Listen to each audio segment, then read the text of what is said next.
책 읽는 소리는 글보다 깊고 명상보다 따뜻하다고 해요. 안녕하세요. 아름다운 소리 책방입니다. 오늘은 2020년 경남신문 신춘문예 당선작을 소개해 드릴게요. 이경미 작가의 누름꽃 함께 들어보시겠습니다. 누름꽃 이경미. 여자는 핀셋으로 붉은 조팝을 집었다. 조심스럽게 힘이 들어간 손이 반지에 붙은 엄지손톱만한 검은 오닉스 위에서 머뭇거렸다. 오닉스가 아침 햇살을 튕겨냈다. 여자는 햇살이 닿은 부분에 조팝을 살며시 놓고 꽃자리를 잡았다. 그리고 아쉬운 듯 바라보다가 가막살나무 꽃이 가득한 화지 위로 눈길을 돌렸다. 욕실 스위치 누르는 소리가 들렸다. 여자는 초점을 잃은 시선으로 가만히 있었다. 숨소리도 들릴 만큼 집안이 고요했다. 욕실 거울을 뚫어져라 보고 있을 아들이 떠올랐다. 초조했고 조바심 끝에 두려움이 밀려왔으나 붉게 물올림된 가막살꽃 한 송이를 천천히 집어 조팝 옆에 놓았다. 빨강이 과했다. 가막살꽃을 집자 바싹 마른 꽃송이는 집히지 않고 밀려서 조팝과 포개졌다. 핀셋을 자꾸 들이댔다가는 꽃잎이 부서질 것 같았다.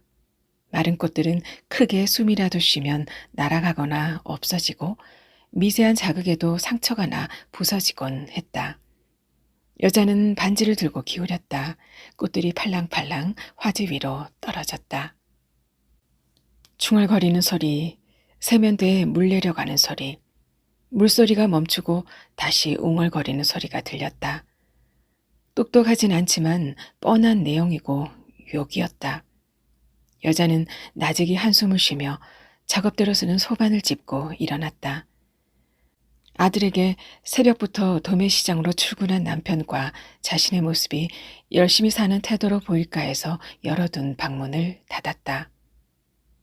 얼마 전 친구로부터 주문받은 반지 작업을 하고 있지만 집중이 안 되고 있었다. 욕실을 들락거리는 아들은 지난밤도 꼴딱 세운 것이 분명했다. 다시 소반 앞에 앉은 여자는 자세를 가다듬듯 크게 호흡을 내뱉고 홍자색이 어리는 갈퀴꽃 한 송이를 연잎 모양의 프레임이 붙은 반지에 대 보았다. 물올림된 빛깔도 꽃잎이 마른 모양새도 마음에 들었다. 올봄에 집 앞 천변에서 채집하여 채색 물감을 올리고 꽃송이를 일일이 잘라서 5kg이 넘는 무게로 수일간 누른 것이다. 여자는 자신의 손끝에서 나온 것들을 작품이라 생각했다. 언 땅을 알발로 견딘 풀꽃들, 계절마다 한마디로 말할 수 없는 빛깔을 품은 나무 껍질이나 잎사귀는 자체만으로도 걸작품이었다. 아름아름 주문을 받으니 행여 자신의 손에서 자연이 망가졌다는 소리를 들을까 마음이 쓰였다. 그래도 고를 수 있는 기쁨을 주고 싶어 한 가지 주문이 들어와도 서너 가지 이상 만들곤 했다. 앞으로 벌고 뒤로 미찌니 장사라고 할 수 없지만 시간이 어떻게 가는지 알 수 없어 좋았다. 격한 음성이 방문을 비집고 들려왔다. 욕실을 나온 아들이 입에 담지 못할 험한 소리를 내지르고 제 방문을 세차게 닫았다. 정적이 흘렀다. 여자는 살며시 한숨을 쉬었다. 벌써 몇 시간째인지. 아들은 잠자는 시간 외에 20분이 채 안 되는 간격으로 욕실을 들락거렸다. 여자는 자세를 바꾸고 구도가 잡힌 프레임 위에 경화제를 한 방울 떨어뜨렸다. 물방울을 머금은 듯 꽃에 생기가 돌았다. 상처가 나지 않게 천천히 투명한 액체를 펴 발랐다. 꽃의 내구성을 높이고 여러 외부 요인에 견디도록 하기 위해 꽃잎 한 장 한 장을 공들여 발랐다. 아들이 또 욕실로 들어갔다. 제가 10분도 안 됐는데. 여자는 미간을 좁힌 채 입술을 달싹거렸다. 얼굴에 미열이 올랐다. 소반 위에 반지를 내려놓고 일어났다. 아무래도 반지를 망칠 것 같았다. 어차피 가게 문도 곧 열어야 하고 아들이 먹을 수 있게 뭐든 해놓아야 했다. 부엌으로 향하던 여자는 열린 욕실문 앞에서 걸음을 멈췄다. 세면대 위 거울 속에 굳은 표정의 아들이 제 얼굴을 뚫어져라 보고 있었다. 몸이 어디 안 좋니? 창백한 낯빛에 울긋불긋한 눈밑, 군데군데 좁쌀만한 여드름은 잠만 잘 자도 한결 가라앉을 것이고 마음먹기 따라 아무것도 아닐 수 있었다. 말 시키지 마. 엄마를 해칠지도 모르니까. 여자는 몸이 떨렸고 목구멍이 얼어붙는 것 같았으나 대수롭지 않은 듯 반문했다. 얘가 무슨 소리를 하는 거야? 아이씨, 피부. 언제 좋아지는데? 아들이 여자의 어깨를 확 밀어붙이며 욕실을 나갔다. 정수기에서 냉수를 받아 벌컥벌컥 마시고는 빈 유리잔을 식탁에 탁 소리가 나도록 내려놓더니 의자에 털썩 앉았다. 식탁 밑으로 쭉 뻗어 있는 털이 부승부승한 두 다리를 힐끔 본 여자는 무슨 말이든 해야 함을 느꼈다. 하지만 막막했다. 어머니가 이 지경을 보면 뭐라고 할까.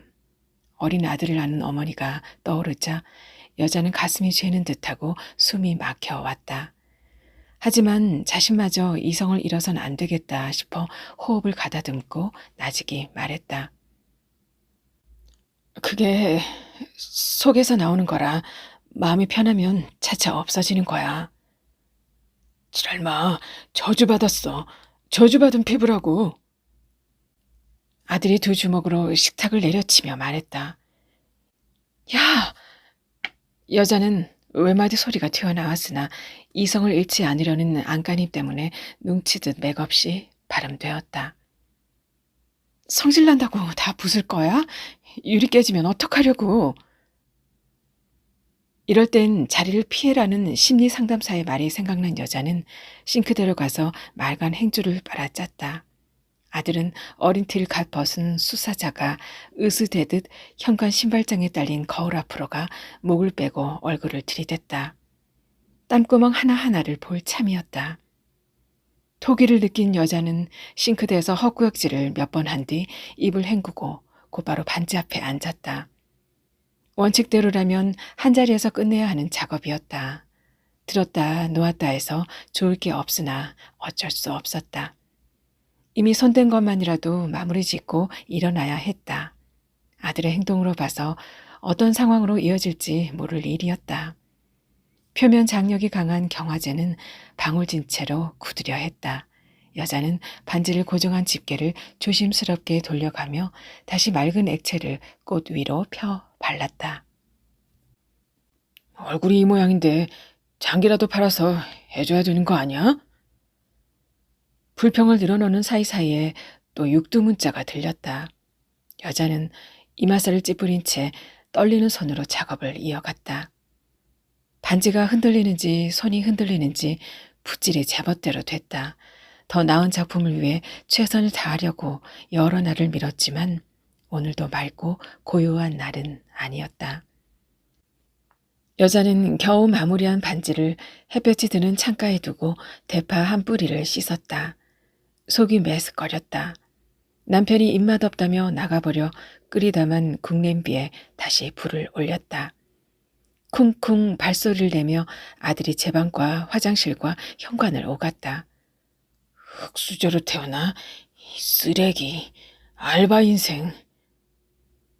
토막토막 들리는 소리가 불평 수준을 넘었다. 여자는 아들 눈에 시카를 띄지 않게 하느라 개수대 안에 도마를 놓고 대파를 썰었다. 모조리 죽이고 싶다고 툭툭 내뱉던 아들의 말투가 예사롭지 않았었다. 파는 썰어지지 않고 찢겼다. 대중 없이 칼질된 파를 김이 오르는 국에 던지듯 넣고 가스불을 껐다. 국물이 바닥에 튀었다. 튄 자리를 걸레로 대강 닦은 여자는 욕실 구석에 그것을 패대기 치고 안방에서 집히는 대로 옷을 갈아입었다. 부모라고? 아들은 여드름도 고쳐주지 못하는데 부모냐는 소리를 하는 중이었다. 제대 후 피부과에 갖다 준 돈이 얼마인지, 지금 쓰고 있는 피부과에서 산 화장품이 몇 가지인지 아랑곳하지 않았다. 피부 문제가 아니었다. 집을 나온 여자는 두 다리가 자꾸 허청대는 것을 느끼며 반듯하게 걸으려고 애를 썼다. 아들의 분노에 맞장구를 칠 수도, 조목조목 원인을 짚어가며 옳고 그름을 가릴 수도 없는 노릇이었다. 생의 비의를 어떻게 입으로 다 풀겠는지. 아들은 제 가슴을 쥐어뜯는 어린 짐승 같았다.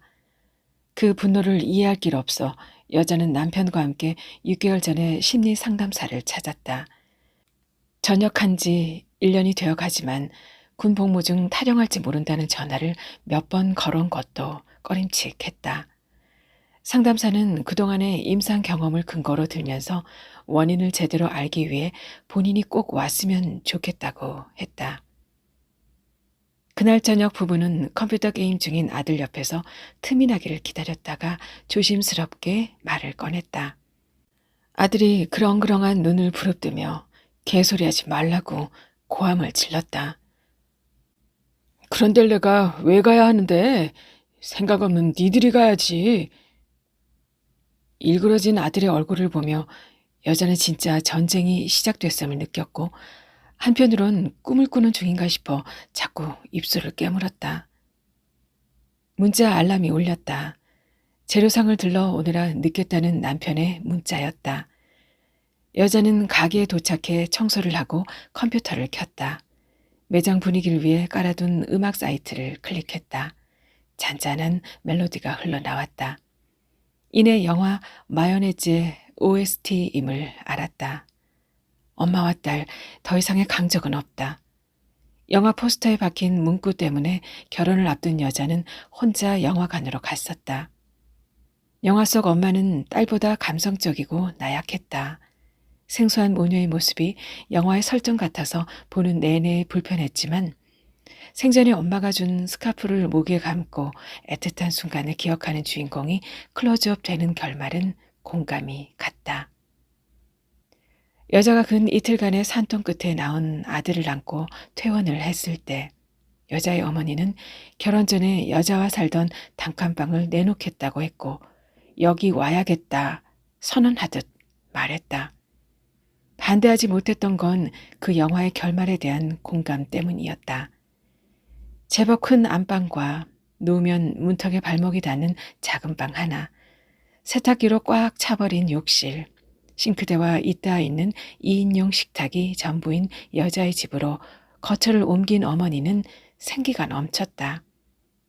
생기는 아들에게로 오롯이 쏟아졌다.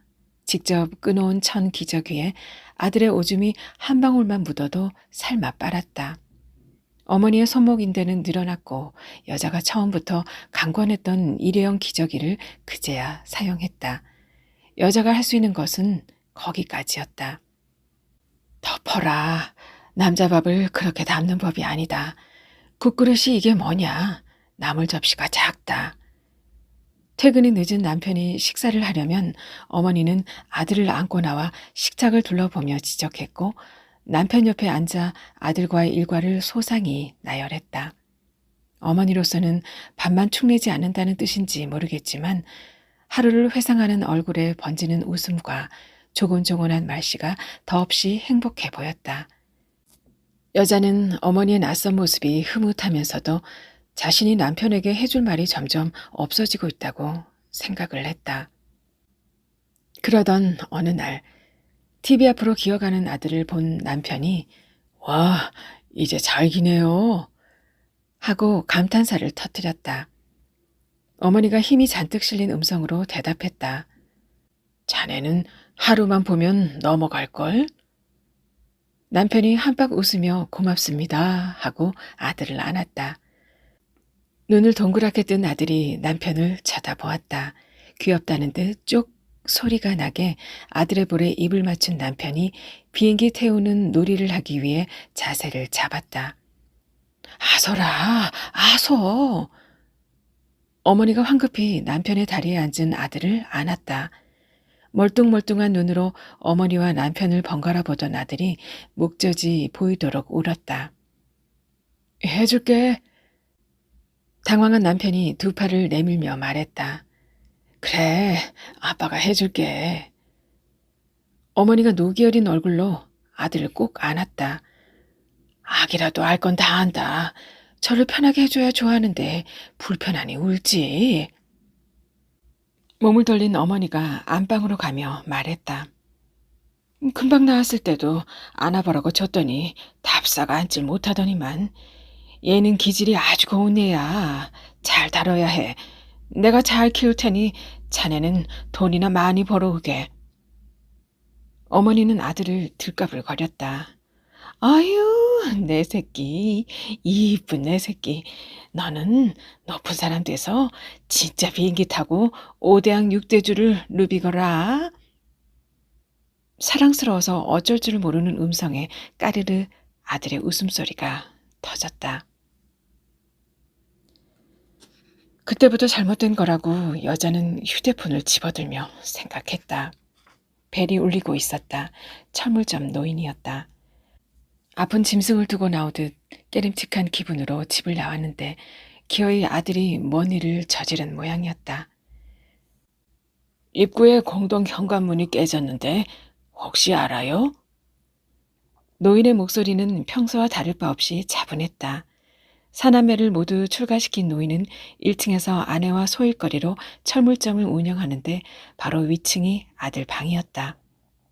여자는 얼버무리듯 대답했다. 제가 나올 때는 멀쩡했는데요. 박살이 나 있네. 분을 못 이겨 주먹으로 식탁을 내리치던 아들이 떠올랐다. 하지만 공공기물을 구분하지 못할 정도로 아들이 이성을 잃은 건 아니라고 믿고 싶었다. 여자는 CCTV를 한번 봐야겠다고 말하고 전화를 끊었다. 윈도 너머 텅 빈 인도가 햇살에 하얗게 빛났다. 주변에 대형 쇼핑몰이 몇 군데 생기고부터 행인이 뜸했다. 도로 건너편에 노인 몇 명이 약국으로 들어가고 있었다. 아들이 공동 현관문을 박살냈다면 철물점에서 종일 장기두는 노인들로 소문이 퍼지느라 동네가 들썩일 것이었다. 여자는 고개도 못 들고 철물점 앞을 지나는 자신을 떠올렸다. 하지만 여자를 짓누르는 실체는 딴 데 있었다. 사회 부적응자들의 시작이 이런 식이 아닐까. 이러다가 경찰서에서 교도소를, 꼬리를 물고 떠오르는 건 어디선가 본 사건 사고 장면들이었다. 여자의 입에서 앓는 소리가 터졌다. 아들의 태도가 변하고부터 여자는 사회로부터 지탄의 대상이 된 심리 유형에 관심이 갔다. 끔찍한 살인을 저지른 사람 중에는 평범하고 좋은 환경, 말하자면 특이한 문제가 없는 부모 밑에서 자란 경우도 허다하다는 사실에 경악을 금치 못했다. 사흘이 멀다고 술 냄새를 풍기며 어머니를 굿한 아버지의 기억 때문에 여자는 최상의 환경을 아들에게 만들어주고자 나름대로 고민하고 노력했다. 내 아이 어떻게 키울까? 영재로 키우는 창조적 놀이, 사춘기 공부 등 양육에 관련된 서적들을 아들의 성장 시기에 맞춰 읽었으며 무엇보다 아들의 활동 영역을 넓히기 위해 예체능과 창의학습에 관련해 아이에게 좋다 싶은 것은 해주었고 반응이 아니다 싶으면 선뜻 방향을 바꿔 주었다. 그랬기에 아이가 관심을 보이는 교구나 프로그램이면 지출이 과해도 과한 줄 몰랐다. 그로 인해 남편과 언성이 높아진 적도 있었지만 큰 소리가 나면 여자가 먼저 침묵했다. 말하자면 여자는 자신이 겪었던 어린 시절이 아들에게 미치지 않도록 하느라 제 아버지를 닮아 자식도 엄히 과시한다는 말이 어머니 입에서 나오지 않도록 하느라 마음을 놓지 못했다. 하지만 20대를 간 넘긴 아들이 언제부터 나한테 신경 썼다고? 도대체 해준 게 뭔데? 돈도 못 버는 주제에. 했을 때 여자는 아이 앞에서 그때그때 떨어지던 어머니의 음성이 생생했다. 훈육을 감당하려는 젊은 부부의 입을 다물게 한 음성. 그런 건 벌써 가르치지 않아도 때 되면 다 안다. 애가 얼마를 살았다고 그런 걸 가르치려 드느냐? 어린 것한테 얼굴을 붉히다니. 걔도 눈치가 빤한데 니들이 잘해야지. 애가 알면 얼마나 안다고. 내가 보는 데서 애 혼내지 마라. 자식 중한 줄 모르는 게 인간이냐? 함부로 애한테 말하지 마라. 하나 있는 아들한테 못해줄 게 뭐가 있냐? 남편이 매를 들고 아들 방에 들어간 그날도 그랬다. 울며 뭐라고 옹알거리는 아들의 목소리에 방문 손잡이를 두 손으로 붙들고 있던 어머니가 고함을 질렀다. 열어라! 문 열어! 너들 하는 짓이 되먹지 않아도 유분수지. 걔가 다 살았어. 왜 방에 가둬놓고 소잡듯 하냐? 그러나 이번만은 가만히 계시라고 미리 어머니에게 자초지종을 얘기했기에 남편은 못 들은 듯 아이에게 더욱 언성을 높였다. 어머니는 더 큰 소리로 노발대발했다. 니들, 여태껏 산 니들은 뭐 잘한 거 있냐? 내가 말을 안 해서 그렇지. 나 방 한 칸 준 것밖에 더 있어?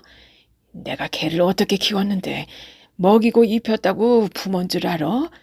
짐승도 그 정도는 해. 이 빨리 애 안 내보내? 어머니는 목소리가 갈라지도록 소리치며 방문 손잡이를 흔들었다. 여자가 옆에서 애 안 잡으니 걱정 말라고 했으나 소용이 없었다. 방문이 열렸다. 두 팔을 벌린 어머니가 한달음에 들어가 구출하듯 13살 아들을 껴안았다. 오대양 육대주가 어머니 입에서 여지없이 나왔고 자신의 방으로 아들을 데리고 가서 눕혀놓고 몸을 주물러 주었다. 아들이 어릴 적부터 힘든 기색만 보여도 그래왔기에 당연한 수순이었다. 여자는 지금 저러는 건 아닌데 싶었지만 현관으로 가는 남편에게 어쩌겠냐고 우리가 이해할 수밖에 하며 바람이라도 쐬고 오라고 문을 열어주었다. 그리고 어머니의 방문에 귀를 댔다. 아들이 어머니에게 무슨 말을 할지 궁금했다. 네 애비처럼 그릇이 적어서는 안 된다. 방 안에서 들려오는 소리에 여자는 방문을 벌컥 열었고 애한테 할 소리냐고 고함을 질렀지만 이내 눈을 내리뜨고 방을 나왔다.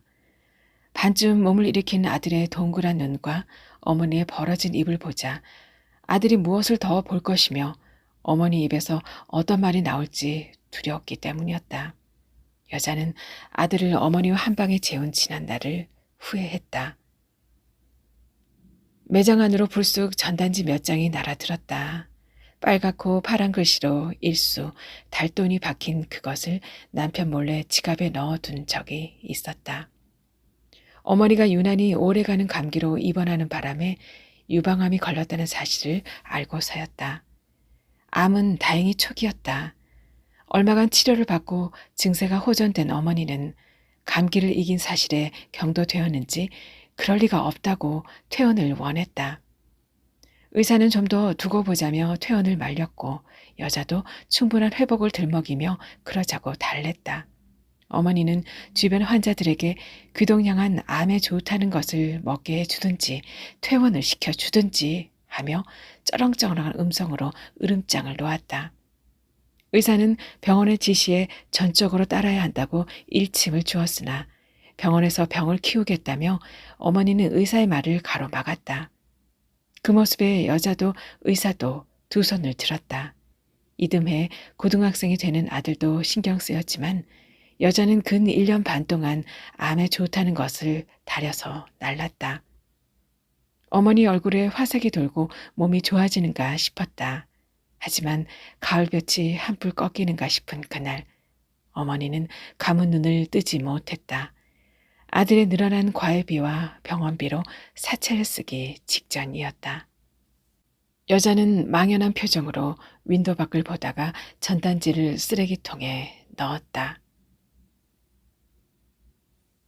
매장 안으로 중년 여인이 들어섰다. 진열대를 한 바퀴 둘러보더니 밖으로 나갔다. 어느새 오후 2시가 넘어가고 있었다. 가게를 접긴 접어야 할 때가 왔나? 여자는 횡한 인도를 바라보며 생각했다. 휴대폰이 울렸다. 아들이었다. 입구에 유리 슬쩍 찼는데 깨지네. 누가 전화 오면 물어준다고 해. 유리 같은 거 끼워주면 되잖아. 너 어쩌자고 그런 짓을. 내 돈으로 할 테니 걱정 마라. 아들은 제 말만 하고 전화를 끊었다. 일주일에 3번 하루 4시간 근무하는 자리를 얼마 전에 구해 큰 소리였다. 아르바이트로 몇 푼 번다고. 여자는 혼잣말을 하며 주먹으로 명치를 눌렀다. 가게 뒷문으로 남편이 들어섰다. 안고 온 박스에서 신상품 가방들을 꺼냈다. 여자는 물건을 정리하는 남편에게 전화 받은 내용을 말했다. 제가 알아서 하라고 해. 남편이 이마에 맺힌 땀을 닦으며 일 없다는 투로 대답했다. 제놈이 직접 해봐야 욱 한번 잘못하면 어찌 되는지, 돈이 얼마나 중한지 알지. 여자의 얼굴에 짙은 그늘이 번졌다. 남편과 아들 사이가 더 멀어질까, 또다시 걷잡을 수 없는 상황이 몰려올까 두려웠다. 고등학교를 막 졸업한 아들이 친구와 서울로 간 그의 봄. 부부는 무작정 떠난 아들을 만나기 위해 4시간 반을 자동차로 달렸다. 도착하니 저녁 먹을 시간이었다. 아들과 신촌의 한 고깃집으로 갔다. 3달 만에 마주한 자리였다. 남편은 집에서 하던 대로 삼겹살을 구웠고 간간히 맥주를 한 모금 했다. 아들이 너무 힘들다고 했다. 혼자서 밥 해먹고 개 쌍욕 들이면서 일하며 산다고, 누구보다 외롭고 피곤하다고 투덜거렸다. 여자는 익은 고기를 아들의 앞접시에 놓으며 달래듯 말했다. 어쩌겠니? 누구나 외롭기 마찬가지야. 이겨내야 안 되겠니? 아들이 얼굴을 찡그렸다. 씨, 부모 잘못 만나 인생 족쳤는데 이길 힘이 어디 있냐? 돈이나 달라고. 남편이 불쾌한 얼굴로 아들을 봤다. 내가 왜 너한테 돈을 줘야 하는데?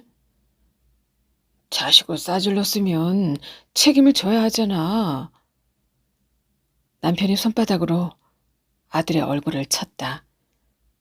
내가 내 자식이냐? 아들이 벌떡 일어나 맥주병을 테이블 모서리에 내리쳤다. 남편이 허방을 딛듯 기우뚱하며 일어섰다.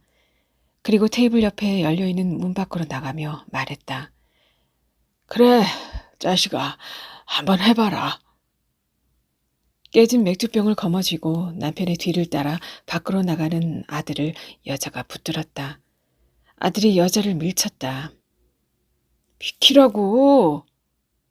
여자가 소리쳤다. 말려주세요. 다가온 주인 남자가 아들을 붙들고 앞치마를 한 청년이 아들의 손에 있는 것을 빼앗았다. 아들은 그들을 밀치고 나가 남편의 얼굴을 주먹으로 쳤다. 외마디 비명이 여자 입에서 터졌고 남편이 힘없이 나가 떨어졌다. 여자는 남편한테 이러면 안 된다고 아들의 팔을 잡다가 남편을 흔들어 깨웠다. 아들이 씩씩대며 내려다보더니 돌아섰다. 그날 밤 셋은 노점 카페에 다시 앉았지만 이내 일어나 아들은 자취방으로 가고 여자와 남편은 찜질방으로 갔다. 가방을 진열하던 남편이 돌아봤다. 이마에 힘줄이 돋쳐 있었다. 지 잘못은 하나 없고 다 부모 탓, 세상 탓이잖아. 그런 자식한테 뭘 더 어떻게 해? 여자는 굳은 얼굴로 윈도우 밖을 바라봤다. 남편은 무슨 말인가 더 하려는 듯한 표정이더니 집에 가보라고 했다. 혼자 있는 아들이 걱정되는 모양이었다. 여자는 말없이 가게를 나왔다. 남편의 말이 틀린 것은 아니었다. 하지만 아들인들 그러고 싶어 그런 것은 아닐 것이었다. 어쩌다가 이 지경까지 왔는지 소용돌이에 휘말린 듯 여자는 어지러웠고 속이 메스꺼렸다. 어깨에 맨 가방이 흘러내려 바닥에 닿을 듯 건들거렸으나 앞만 보고 걸었다. 집으로 가는 골목을 가로질러 하천 쪽으로 향했다. 아들이 군대에 있는 동안 명치가 뻐근할 때마다 걸었던 길이었다. 산책로를 따라 꽃길이 조성된 천변에서 채집할 꽃과 풀이 눈에 띄면 마음이 그나마 수습되곤 했다. 숲을 속에 여린 야생화들이 앙증맞게 한들 거렸다. 틈새 민들레와 엉겅퀴가 우부룩했다. 꽃보다 잎사귀에 눈길이 갔다. 새의 깃이 찢긴 듯 가늘고 기다란 잎, 결각이 깊은 그것을 지그시 움켜쥐었다. 부드러운 촉감이 감겨오는 순간 손에 불이 붙은 듯 화끈했다. 내가 콱 눌러줬으면 좋겠네. 흔적도 안 남게. 언젠가 다듬은 꽃들을 누름 작업하고 있는데 아들이 말했다. 여자는 불현듯 심리상담사에게 전화를 걸었다. 아들은 어떻게 그런 말을 아무렇지도 않게 여자에게 할 수 있는지 전문가의 말을 듣고 싶었다. 몇 번의 통화음이 있은 뒤 연결된 상담사는 단번에 여자를 알았다. 여자의 얘기를 한동안 듣더니 부드러우면서도 또렷한 음성으로 대답했다. 아들이 자존심 때문에 말은 안 하지만 학교나 서울에서 피할 수 없는 참혹한 일을 겪었던 것 같다. 그로 인해 부산에서도 힘들었을 것이다. 그러나 그런 일을 겪었다고 모두 이렇지는 않다고 했다. 양육에서 조모로 인해 삼자의 위치로 밀려버린 부모가 아들의 입장에서는 문제 부모로 보일 수 있다. 그래서 부모에게 자신을 투사, 방어하고 부정하는 식으로 보인다. 이 모든 것은 서로 연결되어 있어서 얼굴 여드름 집착도 왜곡된 자기 사랑이니만큼 자기 부정의 한 형태로 부모에게 투사하는 것이다. 애착 형성 과정인 유아기 때 조모로부터 5대양 6대주, 큰 그릇 등이 설명 없이 주입되다 보니 현실과 계속되는 괴리를 그때그때 능동적으로 해결하지 못했고 그게 쌓여서 나타난 현상이다. 여자 역시 부모 적응에 장애가 유발된 것이기에 혼란스러웠을 것이라고 했다. 말하자면 정서적 유대가 형성되는 영유아 시기에 부모와 안정적이지 못한 점이 아들의 퇴행의 근본 원인이라 볼 수 있어요. 상담사는 막힘없이 설명을 풀어냈다. 여자는 퇴행, 근본 원인이란 말에 과일 접시나 한 끼 식사가 담긴 쟁반을 들고 키보드 소리가 요란한 아들 방에 들어가는 어머니를 떠올렸다. 게임에 열중한 아들의 입에 먹을 것을 넣어주는 것이 어머니의 유일한 낙이었다. 코밑이 거뭇한 녀석이 대놓고 하는 막말에도 에그, 이 자식도 그 한마디로 넘어가는 것이 어머니의 사랑이었다. 아들에 대한 어머니의 무조건적 용납이 여자 눈에도 문제로 보이긴 했다. 그래도 아들이 행복하게 크면 그만이지 않은가? 하지만 나중에 다 자라서 문제로 불거지면 어쩌지? 이런 이중적인 생각에 사로잡힌 적이 적지 않았지만 그게 어떤 문제로 불거질지 알 도리가 없었다. 전화를 끄는 여자는 엉겅퀴 꽃승어리를 틀어쥐었다. 뜨끔한 통증이 손바닥을 통해 온몸으로 번졌다. 역한 풀냄새가 코를 찔렀고 입안에 흙이 으적거렸다. 움켜진 손끝에 애기 똥풀이 한들거렸다. 수년한 빛깔과 여리여리한 모양이 저무는 햇살에 도드라져 보였다. 초등학생 아들과 과자물로 채집할 때 보지 못했던 풍경이었다. 엄마의 지극한 사랑, 몰래 주는 사랑이라고 공책의 꽃말을 꼭꼭 눌러 쓰던 아들과의 한때가 아득하게 느껴졌다. 여자는 감각 없는 두 손을 비볐다. 비비면서 하늘을 향해 고개를 들었다. 눈가가 반짝했다. 방사형으로 금이 간 빌라 입구에 유리문은 손만 닿아도 왕창 내려앉을 것 같았다. 다행히 유리면 바깥쪽 쇠창살이 소용돌이 모양으로 촘촘했다. 여자는 허리를 굽혀 문 안팎으로 떨어진 파편들을 발로 벽 쪽에 대강 모은 뒤 계단을 올라갔다. 집안은 고요했다. 방문은 모두 닫혀있고 식탁도 나올 때 그대로였다. 여자는 연이어 들려오는 키보드 소리, 폭탄 터지는 기계음을 아들 방문 앞에서 잠시 듣다가 노크를 하려는 순간 애기 똥풀과 엉겅퀴를 쥐고 있음을 알았다. 천변을 나오다가 지는 햇살에 광택이 나 보이는 둥그런 꽃잎이 눈에 어른거려 꺾어왔다. 꺾다 보니 제법 되었다. 벌써 시들하여 널찍한 병에 물을 받아 안방으로 가서 담그고 아들 방문을 두드렸다. 기척이 없었다.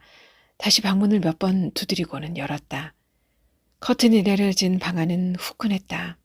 우통을 벗은 채 꾸부정한 자세로 모니터를 보고 있는 아들에게 여자가 말했다. 현관 앞에 유리 조각이 많던데 좀 쓸어야겠다. 쓸어라. 아니, 내가 쓸어. 여자가 단호한 목소리로 말했다. 아니, 쓸어라. 아들이 대답했다. 여자가 다시 말했다. 내가 쓸어. 컴퓨터 화면에 시선을 고정한 아들이 방에 말라며 꽥 소리를 질렀다. 대놓고 여자에게 욕을 하기 전이었다면 어머니가 여자에게 그랬듯이 아들의 입을 뻥긋 못하도록 여자도 할 수 있었다. 따귀를 걷어붙여서라도 천변에라도 나가 뛰라고 등짝을 후려쳐 쫓아내는 건 아무것도 아니었을 것이다. 여자는 아들의 뒤통수를 보며 소리 없는 한숨을 뱉고 방을 나왔다. 문을 열어두고 싶지만 곧바로 닫힐 게 빤해 조용히 닫고 안방으로 갔다. 아침에 만든 반지를 확인하고 맥이 풀린 손으로 반지 알을 매만졌다. 골몰하며 구도를 잡은 꽃송이가 틀어져 보기 싫었다. 언뜻 보면 모를 정도나 여자는 그 부분만 보았다. 이 작은 세계조차 벼르고 별렀지만 마음먹은 대로 되지 않는다고 생각하며 손가락에 반지를 꼈다. 들고 봤을 때와 달랐다. 한결 자연스럽게 보였다. 결과물을 완벽히 예측할 수도 똑같이 표현할 수도 없는 자연에서 얻었기 때문이라 생각하며 마음이 조금 누그러진 여자는 반지를 낀 채 꽃잎이 오므라들어 새들한 애기 똥풀을 다듬기 시작했다. 내장에 노란 꽃잎을 아는 꽃받침과 꽃자루, 잎사귀를 분리했다. 오전 10시경 채집이 가장 신선하고 예쁜 꽃을 얻지만 꽃은 매 순간이 꽃인 거야 라고 자위하며 핀셋으로 꽃송이를 조심스레 집었다. 날깃날깃한 꽃잎이 찢어질 듯했다. 애가 탄 듯 여자는 한 손으로 살짝 집어서 다른 손바닥에 올리고 모양을 잡았다. 하얀 화지를 깐 건조 매트 위에 모양대로 꽃잎을 놓았다. 꽃잎 사이에 빽빽하던 수술이 쏟아지듯 흩어졌다. 여자는 핀셋으로 일일이 그것들을 겹치지 않게 배열하고 꽃송이와 줄기, 잎도 빼곡히 놓은 뒤 하얀 화지를 덮었다. 그 위에 건조 매트를 놓고 다시 화지를 깔고 꽃들을 다듬어 촘촘하게 분류해 놓기를 반복했다. 지난한 동작이었다. 작업 때마다 느끼듯이 누르고 눌러온 자신의 가슴과 다를 바 없는 형국이었다. 불쑥불쑥 어머니를 구타했고 느닷없이 사라지기를 반복하다가 어느 날 영원히 사라진 아버지. 그 아버지의 부재를 한탄하다가 여자 때문인 듯 딸로 태어나서는 늘 반복하며 돌아눕던 어머니. 아들과 어머니 사이에서 켜켜이 눌러진 순간들. 지금 그 모두가 손끝의 꽃이었다. 이내 흩어지고 시들어버리는 생화의 덧없음을 제거하고 살았을 때의 색과 모양을 반영구적으로 드러내는 작업은 매번 다음이 기대되었다. 자신의 손에서 눌러진 꽃들이 무엇으로 어떻게 제 모양을 다시 드러낼지 설레고 궁금했다. 그러기에 엑서셀이나 생활 소품과 빚어져 완성되는 과정이 고달프기도 했지만 소중했다. 여자는 문득 남편이 올 시간이 지났음을 알았다. 자정이 지나고 있었다. 평소 같으면 벌써 연락이 와도 몇 번은 왔을 시간이었다. 여자는 문자와 전화를 연이어 했다. 반응이 없었다. 초조했다. 어디? 여자는 다시 남편에게 문자를 보냈다. 이러는 건 아니라고 아들의 태도를 짚어줘야 할 사람은 남편이었다. 남편은 그 사실을 아는지 모르는지 전화조차 받지 않았다. 자신의 역할을 피할 모양이었다. 언제부턴가 머리 아픈 일은 피하고 보는 것 같았다. 가게 창고에 뒀던 낚시 장비를 들고 떠나는 게 상책이겠지. 머리 좀 식히고 올게 하고 말을 안 한 것뿐이었다. 밤바다가 그렇게 좋다나 뭐라나. 하지만 오늘 같은 날 아들과 자신을 팽개치고 쏙 빠져버리는 남편의 태도가 아들 못지않게 이해하기 어려웠다. 재빠르게 두드리는 키보드 소리가 신경을 건드렸다. 여자는 서둘러 남은 꽃들을 건조 매트에 앉히고 마지막 매트 위에 압착판을 올려 벨트로 힘껏 조인 다음 비닐로 밀봉하고 무거운 책을 올려 무게를 더했다. 아들 방에서 들려오는 기계적인 폭탄과 총알 소리를 뒤로하고 현관을 나왔다. 빌라 입구의 유리문이 흉물스럽게 번쩍였다. 빌라 주민들의 원성을 사기 전에 수리를 해야 하지만 아들의 무책임한 태도를 어쩔 것인지, 남편은 어쩌자고 안 나타나는지, 여자는 발밑에서 부서지는 유리 조각 소리에 이마살을 찌푸리며 골목으로 나왔다. 맞은편 원룸 건물 창이 드문드문 환했다. 세상의 어둠에서 안온하게 보호받고 있는 불빛 같았다. 아들 방 창문에도 더없이 정갈하고 다정한 불빛이 흘러나왔다. 전역하고 온 아들이 빨리 안정을 찾으려면 방 분위기라도 바꿔줘야 할 것 같았다. 자신과 달리 자유로운 영혼이길 바라며 여자는 연초록빛 블라인드를 골랐다. 하지만 아들은 이게 커튼이냐? 씨, 눈이 그대로 부시는데 하며 게임에 방해된다고 불평했다. 여자는 휑한 도로를 가로질러 계단을 내려갔다. 가로등에 어린 빛이 물길을 열듯 까만 냇물 군데군데가 반짝이며 흘렀다. 발길 닿는 대로 어디든 이라고 했지만 고작 여기였다. 인적이 없는 길은 남편과 나란히 걷던 때와 달리 보였다. 한쪽은 둔덕이 깊어 외지고 반대편 천변가엔 키 큰 풀들이 짙은 그늘을 만들었다. 여자는 문득 계속 가야 하나 싶었다. 마을을 몇 개 지나면 산골짜기에 닿는다고 어디선가 들었다. 내친김이었다. 천천히 발걸음을 옮겼다. 건너편 둔덕 위로 자동차 불빛들이 나타났다가 사라졌다. 어딘가로 이동하는 불빛을 보고 있자니 세상이 자신을 따돌리느라 사라지는 것 같았다. 몇 걸음 앞에서 뭔가 반짝 빛을 발했다. 여자는 멈칫하는 순간 괴한이 휘두른 둔기에 쓰러지는 상상을 했다. 자신의 죽음에 눈이라도 깜빡일 사람이 있는지 떠올려 보았다. 아들도 남편도 각각 살 길을 찾아가면 그뿐이라는 사실만 명징했다. 어디가? 남편의 목소리가 느닷없이 들려왔다. 여자는 두리번거리다가 우람한 나무 아래 시선이 멈췄다. 먹지로 눌린 듯 얼굴 윤곽만 보였다. 맥주캔이 반짝 빛을 발했다. 뭐해? 그냥. 여자는 남편의 대답에 무슨 말을 해야 할지 몰라 묵묵히 벤치로 가서 남편 옆에 앉았다. 머릿속이 복잡했다. 맥주를 들이킨 남편이 참았던 숨을 토하듯 입을 열었다. 이렇게 살아야 하나?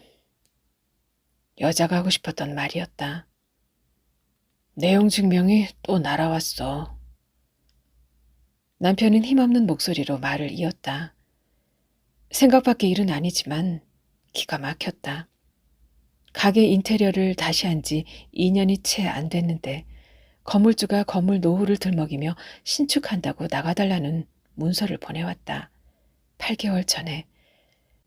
불편사항이 없다는 답변을 바로 보냈지만 얼마 뒤 법원에서 두툼한 봉투가 날아왔다.